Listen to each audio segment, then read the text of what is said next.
Hi, my name's Andy Farrow from Northern Music Company, and you're watching Toasted.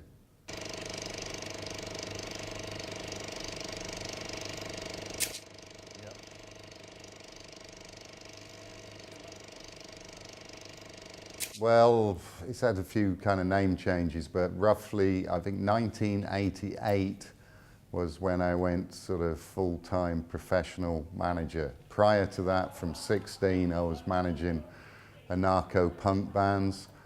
So I came out of that scene, promoted bands, did a degree, went on the enterprise scheme, which was a government thing where they gave you £40 a week, you set up a business, and then when I was 21, I signed a band called Slammer to Warner's.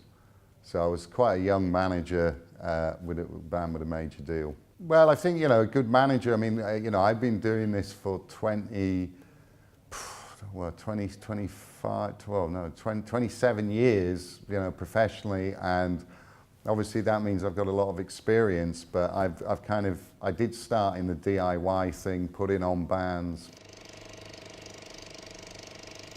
I think the thing is with a manager, you need somebody that understands the market, but also the business. Sometimes you get people that understand the scene, but not the business. So if you can have a combination of somebody who understands the scene as well as the business structures, it works. It is a massive, massive job. It's very stressful, but it is a way of life for me. By the side of my bed, I've got every magazine. I'm reading. I get ones from Germany, Sweden. I can't read what it's saying, but I can see if my band's getting coverage. So you have to have a real passion for it. So I think a lot of people in the business are tired, and I think that that having the passion's important. So you need that from the band as well as the manager. So when I find out my bands have not done press, I will go mad, saying a PR person has tried really hard to get you this, but I can't do their interviews. I can't perform on stage. So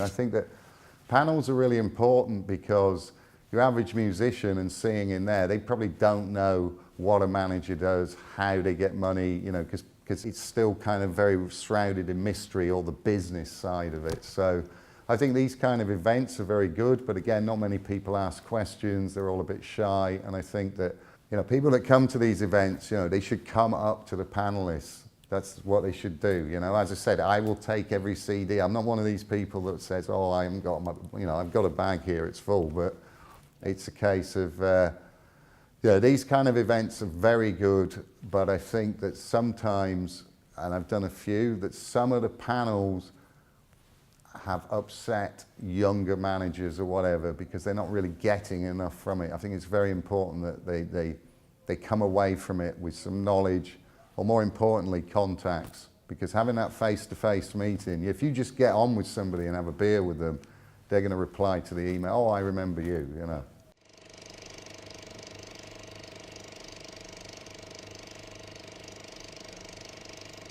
Yeah, with financials, I think the important thing is, it's one, when you take a band, so I deal with international bands, so you've got to think what is the best way tax-wise where to set up their business, because some places have high tax, So business side, it's about understanding the percentages that everybody takes.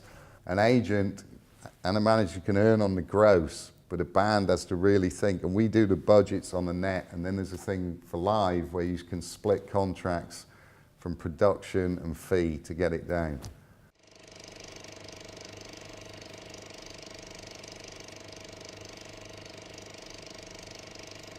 The major thing for a band is to know who their fan base is, because certainly when you deal with American record labels, they like everything to fit into the peg. So if I'm into a band, I'll check the Facebook, see how many's there. I don't work totally on those figures, but if it's larger, it's easier then when you have a deal that you've got some fans to sell it to.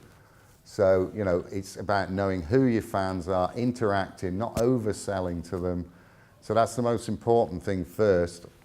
Well, you have your fans, but obviously, it's all about the music, but then that becomes a personal thing, what somebody likes. An A&R person in a record label might sign a band and think they're going to be huge. It's a difficult thing. One person can't judge what's going to be popular. If you develop your fan base the label, if you want a record deal, they will come. You know, in the early days, Stone Roses' manager came to me and said, will you put them on in Leeds? And they were a band that built themselves in Manchester. They were pulling 2,000 people, and they had this big movement. So knowing your fan base, growing the fan base, and keeping interaction with them is very important.